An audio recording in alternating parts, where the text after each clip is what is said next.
The opening scene was promising. Israeli Prime Minister Benjamin Netanyahu and Iranian President Hassan Rouhani's airplanes arriving at the World Economic Forum in Davos parked yesterday side by side at the Zurich airport. But no signs of a more personal meeting were evident today, as both leaders addressed the high-level conference 4 hours apart with no common ground.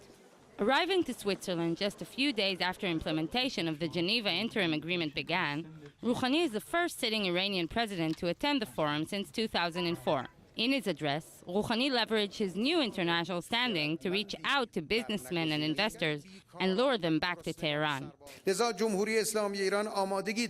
Islamic Republic of Iran is prepared to engage in constructive cooperation for promoting global energy security.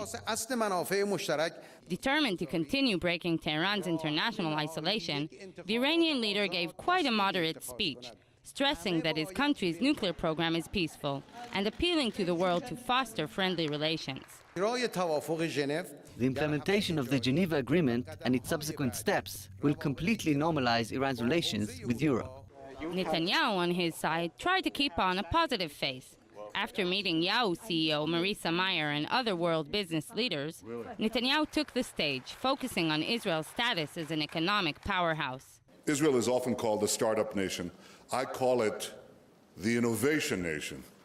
Netanyahu called on the world to invest in Israel, but he didn't leave Rouhani's smiles unattended. After the speech, he sat down for a Q&A and pointed at the, quote, Iranian deception show. Believe me, they're not reassured by the soft words that were said here this morning by the president of Iran. They get it. They understand that these are, a change of words with unchanging deeds.